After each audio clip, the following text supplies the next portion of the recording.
Good morning, students. This is batteries topic. This is also called cells. Cells are two types. They are primary cells and secondary cells. In case of primary cells, we can use those cells at once only. That means after completing the reaction in that cell, those cells cannot be used again. Such type of cells are called primary cells. For example, the cells which are used in clocks, transistors, those cells comes under primary cells. The cells which are used in cell phones, torch lights, those cells are trimmers. Those cells are called secondary cells because in those cells, after if reaction is completed, charging is completed. Then we can charge those cells by using electricity. So in such cases, in such cells, charging and discharging both phenomena takes place in secondary cells. Such cells are called secondary cells. Now we have to discuss about primary cells. So here the definition is, in these cells the reaction occurs only once and after use over a period of time. That means after a long time battery becomes dead and cannot be reused again. So such cells are called primary cells or primary batteries. Example, dry cell. This is also called Leclanche cell and mercury cell.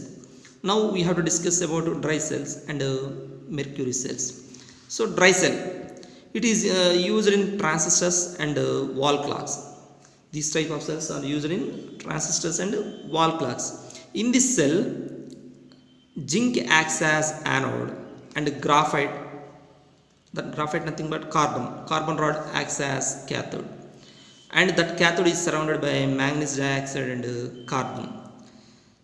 In this cell, the space between anode and cathode is filled with ammonium chloride and zinc chloride. The following reactions takes place in dry cell. So these are the reactions takes place. At anode, zinc is converted into Zn plus 2 ions by losing 2 electrons. At cathode, cathode is surrounded by what? Manganese dioxide and carbon. So that manganese dioxide reacts with ammonium ions. Here ammonium chloride is there between cathode and anode. So this same manganese dioxide reacts with ammonium ions, then form manganese oxyhydroxide, MnOOH plus NH3. When these Zn plus 2 ions reacts with this NH3, then this compound is formed. This is complex compound. This is called complex compound. Because of formation of this compound, those cells cannot be reused again. So this is the reason for not discharging of primary cells. Due to formation of this compound, those cells cannot be reused again. So it's a cell EMF nothing but electromotive force, nothing but electrode potential is 1.5 volts. So in every case we have to discuss about what are the reactions takes place at anode and cathode and what is its cell EMF. So we have to discuss these points in all cases. So this is about dry cell. Next one is mercury cell. It is this is used in hearing aids, nothing but earphones and watches, etc. In this case, anode is what? Zinc amalgam. And cathode is mercuric oxide, HgO and carbon. These two are acts as cathode. And here electrolytes are potassium hydroxide and zinc oxide. These are electrolytes. So the reactions takes place in this one is, at anode, zinc reacts with hydroxide, that means potassium hydroxide.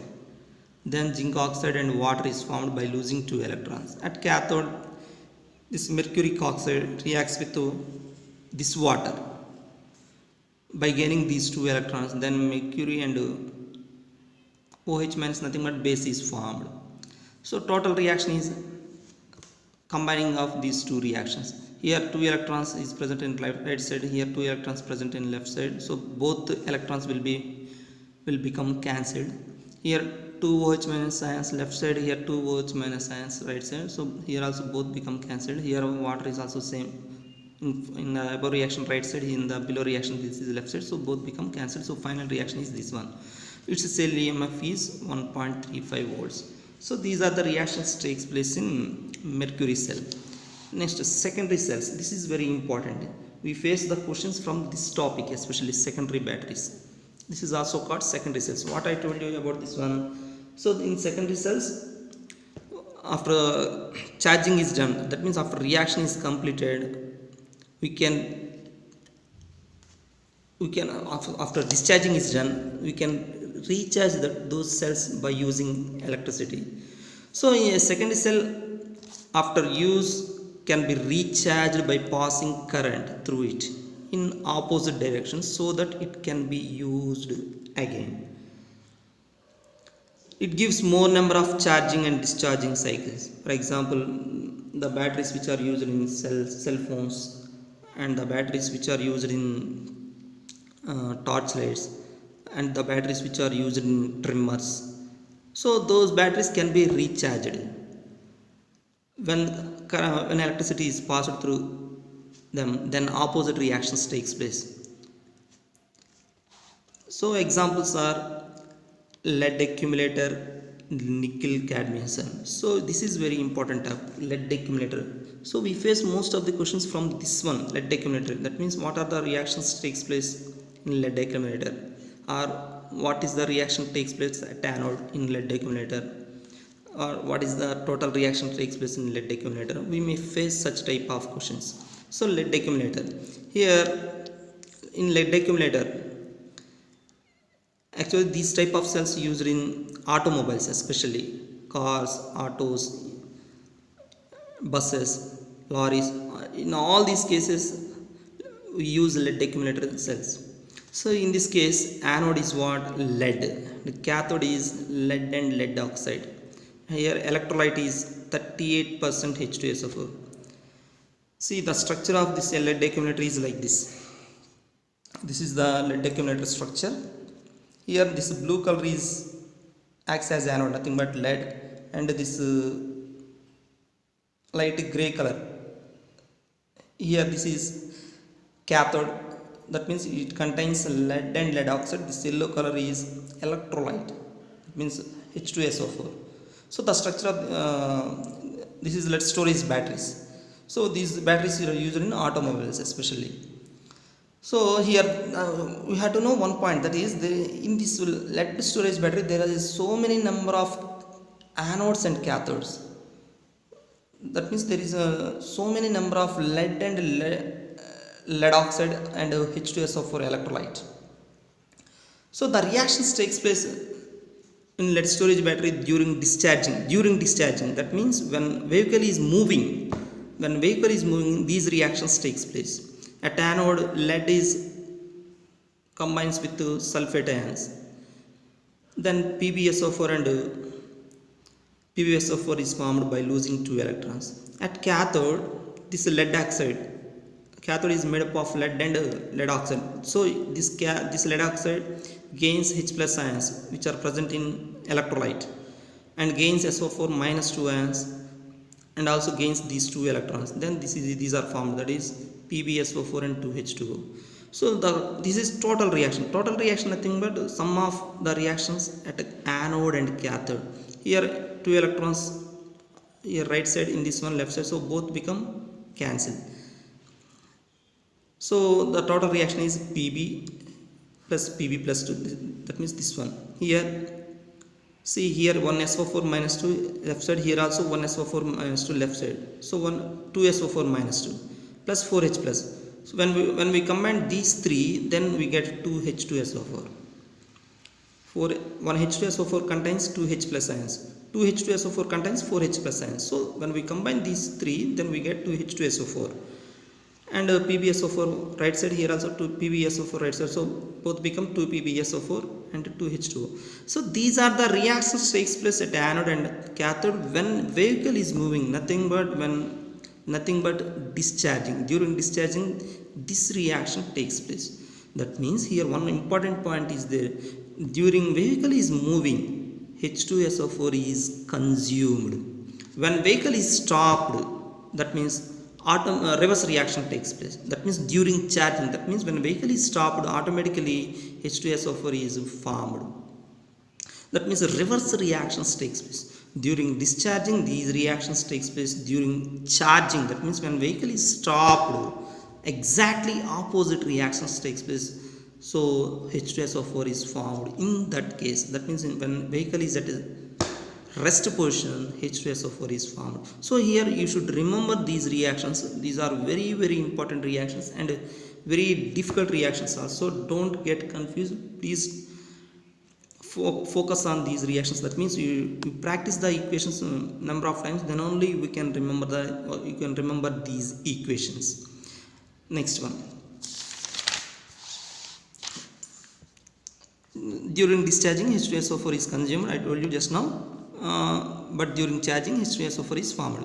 Next, here the cell EMF is 2 volts. 2 volts nothing but, here I told you already, in this lead storage battery there is number of anodes and cathode. From one cathode and anode, that means from one connection 2 volts electricity is produced. So there is it contains so many number of anodes and cathodes, so it can give so much electricity, more amount of electricity. So that is why we use these batteries, because when we use these batteries, the batteries produce more amount of voltage. So these are the applications. That means this is used in automobiles and inverters. We use inverters in our homes. So the inverters also contains lead storage battery. So this is about lead storage battery. This is very very important topic. Next one, nickel cadmium cell. Here very few points are given in regarding this one in our textbook. Here nickel is anode and cathode is cadmium. Here in this case electrolyte is KOH. So directly overall reaction is given. This is regarding overall reaction. That means this reaction takes place in nickel cadmium cell. When cadmium reacts with a nickel hydroxide, nickel trihydroxide, then nickel dihydroxide and cadmium oxide and water is formed. So no need to read about this one. Next one, fuel cells. This is also one of the important topic in this one, fuel cells. Before that, I just want to share few words about thermal power plants. We know already about thermal power plants. In those plants, electrical energy is produced by spinning of turbines, by passing steam. I repeat once again, in thermal power plants, more amount of electrical energy is produced by passing steam or the spinning of turbines. That means when steam is passed through turbines, then turbines rotates, then electrical energy is produced. But in that process, more amount of pollution takes place. So thermal power plants is a major source of pollution. That is why in thermal power plants nowadays we are not using that phenomenon. We are not passing steam nowadays, because more amount of greenhouse gases released during that process. So instead of that, we are using fuel cells to produce more electricity. So before that, we should know what is fuel cell.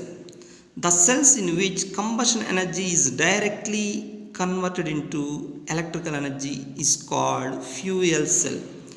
Generally, when any reaction takes place in fuels, initially combustion energy is converted into heat energy, then that heat energy is converted into electrical energy. But here combustion energy is directly converted into electrical energy without converting it to heat energy. So that is the phenomenon takes place in fuel cell. For example, take H2O2 fuel cell. In this case, both electrodes are graphite rods. The structure is like this. This is anode, this is cathode. Both are carbon nothing but graphite rods. In this case, this is electrolyte NaOH. From anode side we pass hydrogen gas, from cathode side we pass oxygen gas.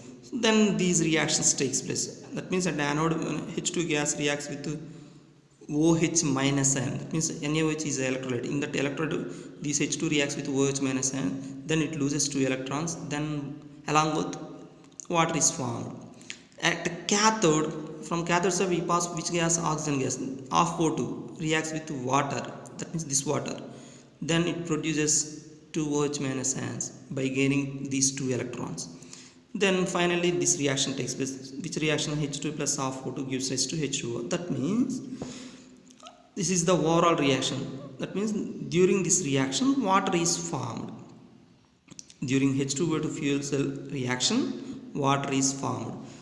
When this water, during this reaction water is formed, this water is which is used for drinking purpose in spaceships, which is used for drinking purpose in spaceships. That means this is the one of the advantage of fuel cell. Next, these are the advantages. This is a very important question regarding this one. What are the advantages of fuel cells? So one of the advantages just now I discussed, that is during this process H2O is formed which is used for drinking purpose in spaceships. Next, second one is they have high efficiency. Nearly their efficiency is 70%. And third one is during this one water is byproduct and no greenhouse gases are released. Just now I told you already. Before that, in power plants, that power is generated by passing steam over turbines. Then power is generated, along with more amount of pollution is formed. But in this case, more amount of electricity is formed along with H2O, and there is no chance of formation of pollution. That means no greenhouse gases are released. So this is all about fuel cells. Here you should remember about the reactions which are takes place at anode and cathode and advantages. So these are the important points regarding fuel cells. In lead storage battery also you should remember about the reactions which are takes place which are at the anode and cathode and overall reaction during charging and discharging. In this case, what are the reactions takes place at anode and cathode, and what is the total reaction, and what are the advantages regarding this one. You should remember this part only. Next, last topic in this one, that is corrosion. Next topic is corrosion. It came already in 10th class. So here the definition is the undesirable change takes place by a metal object when it is in contact with moisture or water. That means when any metal contact with moisture or water, then that metal becomes undesirable change. That means we cannot use that metal. That process is called corrosion. For example, take iron. When iron undergoes oxidation in the presence of air, then it loses electrons. Then these electrons moves from one part to another part of the metal. There these electrons reduce oxygen. That means this oxygen present in atmosphere, oxygen in the presence of H plus ions. Again Fe plus 2 ions convert into Fe plus 3 ions. That means here in this case iron loses electrons, then that iron becomes Fe plus 2 ions. Then now these Fe plus 2 ions convert into Fe plus 3 ions when these ions combines with atmospheric oxygen. Then hydrated ferric oxide is formed. This is the responsible for rusting of iron. That means this is the reason for rusting, which is Fe2O3 XH2O, that is called hydrated ferric oxide. Here XH2O means some amount of water is there. We can't say that how much amount of water is in that one. So that is why we mention like this. So these are the reactions takes place during rusting of iron. At the anode, iron is converted into Fe plus 2 by losing electrons. These electrons moves from one part of iron rod to another part of iron rod. There these electrons reduce oxygen. That means atmospheric oxygen in the presence of H plus ions. These ions present in moisture. Then water is formed. So this is the overall reaction. I told you overall reaction is sum of anodic reaction and cathodic reaction. Then these Fe plus 2 ions reacts with the moisture. Finally this is formed that is hydrated ferric oxide. So this is the responsible for rusting of iron. So the prevention methods for this is prevention, that means to prevent the corrosion of iron there are some methods. First one is to prevent the surface of the metallic object to come in contact with the atmosphere. That means the surface of the metal object should not contact with moisture or air. That is the first one. Second one is to cover the surface of the metal with paint or chemicals. That means if you apply chemicals or paint on the surface of the metal, then there is no chance of corrosion. And the last one is to cover the surface of the metals by other metals. These are the other metals, that is zinc and tin. That means suppose if zinc is coated on the surface of the iron, then that iron cannot undergo rusting. So these are the prevention methods. Here one more point is there. When zinc is coating over the iron, that process is called galvanization. So galvanization is a process of coating of zinc on the surface of iron metal to prevent the corrosion of iron. So these are the prevention methods for corrosion. So this is all about electrochemistry chapter. In this chapter, in this today's lesson, you should focus on reactions takes place at anode and cathode regarding fuel cells and lead storage battery, and reactions takes place at anode and cathode during corrosion. You focus on these topics only. There are some more points regarding galvanic cells. I forgot to discuss about this one in previous video. That is, first one, the SRP of element. Before that, what is SRP? Standard reduction potential. That means the potential exhibited by electrode when that electrode is present in its own solution by gaining electrons. By gaining electrons is called SRP. SOP means what? Standard oxidation potential. That means the potential of an electrode, the potential exhibited by electrode when it is dipped in its own solution by losing electrons under standard conditions. Standard conditions is what? 1 atmosphere pressure and 298 Kelvin temperature. That is standard conditions. So that is the definition regarding SOP. SRP means standard reduction potential. SOP means standard oxidation potential. So these are the values. We know these are experimental values. Theoretically, we cannot say how Zn plus 2 is converted into Zn becomes this value. We can't say theoretical. These are experimental values. So when Zn plus 2 is converted into Zn, its value is how much? Minus 0.77 volts. That is volts means that is the potential. That is nothing but EMF of Zn plus 2 converted into Zn. There is one more way to identify whether it is oxidation or reduction potential. That is, here see, here charge is plus 2, here charge is 0. That means because this is the elemental state. So when the charge reduces, plus 2 becomes 0. That means charge decreases. That is nothing but reduction. That is also one of the definitions for reduction. When oxygen state decreases, that is reduction. When oxygen state increases, that is oxidation. All these points we have discussed already in class 11 reactions chapter. So this is the SRP of Zn plus 2 converted into Zn. This is SOP value. This SOP means how can we say that this is SOP? See, here 0 charge, here plus 2. That means oxygen state increases, nothing but this is oxidation. So this SOP value is how much? Plus 0.77. So simple, when sign changes, automatically SRP becomes SOP and SOP becomes SRP. And one more example, that is Cu plus 2 Cu. That means this is reduction because plus 2 becomes 0. That is reduction. SRP. SRP of copper plus Cu plus 2 converted into Cu is how much? 0.34 plus 0.34. See here 0 becomes plus 2. That is SOP. That means because here charge increases from 0 to plus 2. That means charge increases. That is oxidation. So here the value is how much? Minus 0.34 volts. So this is the point. This is the important point where SRP of any element is equal to minus SOP of element. And one more is there. In previous video I told you to calculate EMF of the cell. So what is the formula? High SRP. One of the formula, high SRP minus low SRP. High SRP minus low SRP. In case of zinc and copper, Suppose we take SRP values, these two. So this is high SRP, so 0.34 minus half minus plus 0.77, so total value 1.1. Suppose when we consider, suppose if we consider SOP values, then also we should get same EMF value. So consider EMF values. These two are EMF values. These two are SOP values.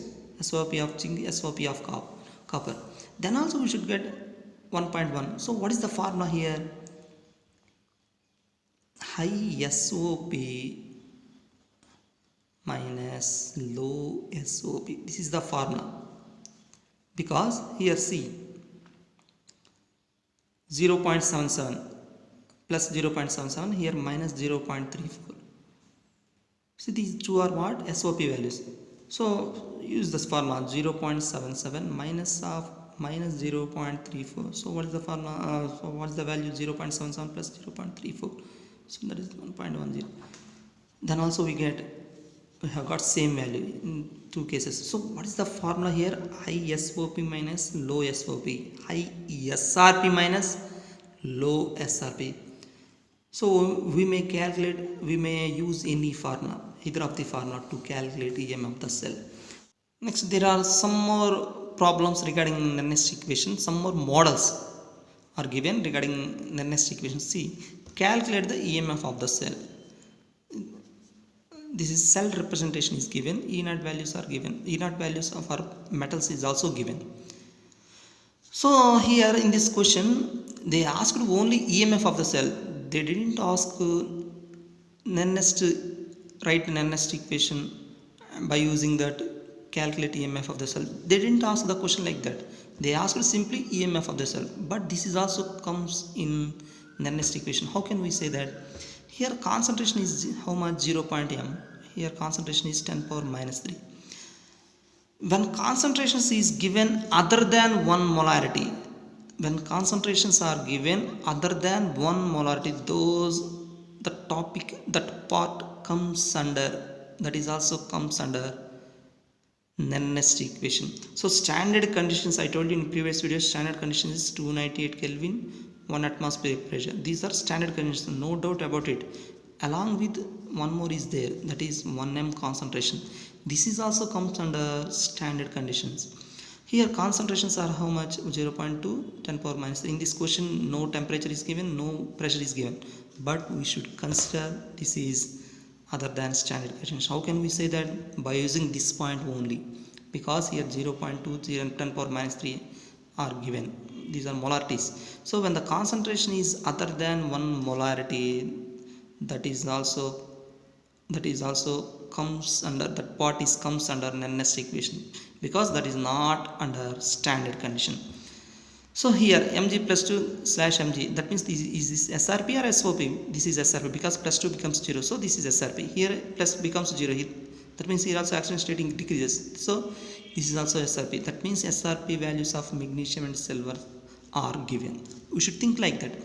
So what is the formula for the next equation? E equal to E0 cell minus 0.06 by n log products concentration by reactants. Here in previous video I told one problem regarding this one. In that question itself equation is given, so that will not be a problem. If the question is not given like that, then we will not face any problem, because by using equation we can write what are the products concentrations, what are the reactant concentrations. But here cell representation is given, here reaction is not given. So by using cell representation we have to write equations. We can write the equations by using cell representation, because I told you already.